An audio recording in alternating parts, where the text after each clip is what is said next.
सिकोहाबाद का शराब का क्या प्रकरण है आपका? शिकोहाबाद का प्रकरण ये है कि वहाँ की एक युवती है मुस्कान यादव ग्राम डाइनी की। उक्त युवती द्वारा मुझे 12 जनवरी को लाइव आकर के ऋचा तिवारी के इंस्टाग्राम पर लाइव आकर के इसने मुझे घर से उठाने की और गोली छुड़वाने की धमकी दी थी। उक्त युवती को मैं जानता नहीं हूँ, ना ही कभी मुलाकात हुई है, ना ही कभी मेरी बात हुई है उक्त युवती से। जब मेरे द्वारा उक्त युवती से कार्ड पूछा गया तो उसने उसके जब मैंने उसको मैसेज करके कार्ड पूछा कि भाई तुम मुझे क्यों धमका रही हो, तो उसके बाद भी युवती द्वारा मुझे धमकी दी गई फर्जी मुकदमे में फंसाने की।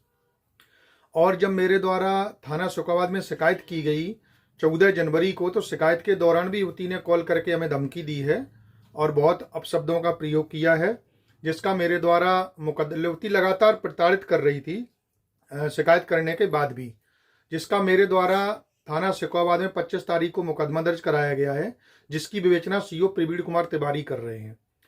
अब पुलिस आरोपियों से मिली हुई है, सीओ आरोपियों से मिले हुए हैं, और जब सीओ ने मुझे बयान देने के लिए बुलाया तो सीओ मुझे धमका रहे हैं कि तुमको रैप लगवा दूंगा, रैप में जेल भिजवा दूंगा, तुम्हारे मुकदमे में उल्टा तुमको फंसा दूंगा।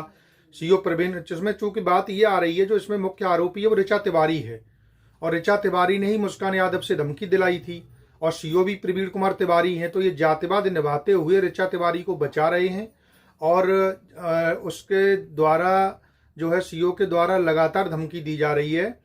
और अभी तक मेरे द्वारा सीडी दी गई, तो जब सीडी दी सीओ को तो सीओ ने कहा पेन ड्राइव में साक्ष्य लेके आइए, पेन ड्राइव में सारे साक्ष्य वीडियो दिए गए।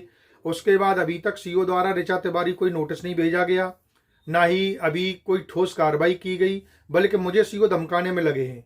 सीओ के कहने पर उक्त युवती जो मुस्कान यादव थी वो उल्टा आरोप लगा रही मेरे ऊपर के मैंने उसे फोन किया और बोला कि तुम मुझे धमकी दो। बड़ी एक अजीब बात है, आप लोग समझिए इस चीज को, कि युवती अपने बचाव में कह रही है कि सुगर सिंह पत्रकार ने मुझे फोन किया अननोन नंबर से, बोला तुम मुझे धमकी दे दो, और मैंने धमकी दे दी, और अब उल्टा मुझे फंसा रहा है।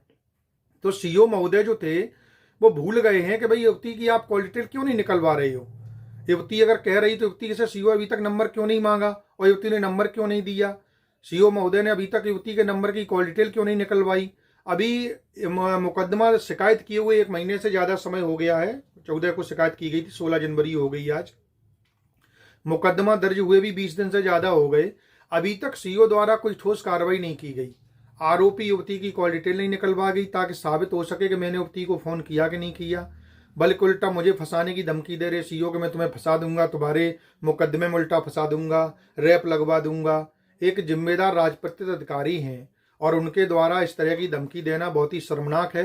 मैं सूबे के मुख्यमंत्री योगी आदित्यनाथ जी, डीजीपी प्रशांत जी, और एडीजी अनुपम कुलश्रेष्ठ, आईजी दीपक कुमार जी, जो बहुत अच्छे आईपीएस हैं आगरा के एडीजी, मैं सभी से मांग करूंगा, एसएसपी जो है फिरोजाबाद सर बहुत अच्छे हैं, वो भी तिवारी हैं, दीक्षित हैं, लेकिन ब्राह्मण समाज, लेकिन निष्पक्ष जांच करते हैं, निष्पक्ष कार्रवाई करते हैं, जो वो तो जातिवाद नहीं निभाते हैं।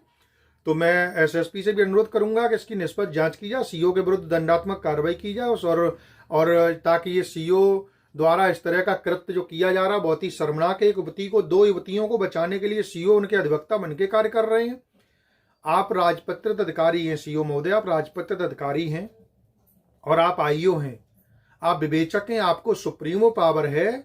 आप मुकदमे में चार्जशीट भी लगा सकते हैं, एफआईआर भी लगा सकते हैं, और इसमें आप किसी अधिकारी का दबाव नहीं मान सकते। ये सभी को पता है, मुझे भी कानून पता है। तो आप उसकी निष्पक्ष विवेचना करिए। आप अगर अगर अगर घटना असत्य है, वीडियो झूठा है, तो आप जो है उसको उसमें एफआईआर लगाइए, लेकिन आप वादी को उल्टा धमका रहे, ये तो बहुत ही शर्मनाक है। और लोकतंत्र के चौथे स्तंभ को आप धमकी दे रहे। डीजीपी और मुख्यमंत्री जहां पत्रकारों के सम्मान सुरक्षा की बात करते हैं, आप लोकतंत्र के चौथे स्तंभ की धज्जियां उड़ा रहे हैं, धमकी दे रहे हैं। ये बहुत ही शर्मनाक है और इसकी उच्च स्तरीय जांच होना चाहिए, आईपीएस स्तर से जांच कराई जाना चाहिए। मेरे द्वारा मानवाधिकार आयोग, SC/ST आयोग, प्रेस काउंसिल ऑफ इंडिया, मुख्यमंत्री, डीजीपी, प्रमुख सचिव गृह और विशेष जांच प्रकोष्ठ, ADG, IG, DIG, ADG, SSP, सभी को पत्र लिखा गया है। और मैं मांग करूंगा इसकी कि दूसरे जिले के आईपीएस स्तर से सीओ की जांच कराई जाए, और सीओ ने मुकदमे में जो लापरवाही की है, अभी तक कोई ठोस जांच नहीं की, उसकी भी जांच कराई जाए सीओ के विरुद्ध। और युवती अखबार की कटिंग लगा करके और दबंगई का गाना लगा रही है, पुलिस की कानून व्यवस्था की धज्जियां उड़ा रही है, और बड़ा शर्मनाक है कि सीओ लगातार आरोपी युवती को बचा रहे हैं। तो मैं पुलिस प्रशासन से, सारे अधिकारियों से निवेदन करना चाहूँगा कि सीओ के विरुद्ध जांच कराई जाए और मेरे मुकदमे की विवेचना किसी अन्य जिले से कराई जाए और सीओ द्वारा उस मुकदमे की कोई अग्रिम जो है जांच बंद कर दी जाए, कोई भी जांच नहीं कराई जाए। धन्यवाद।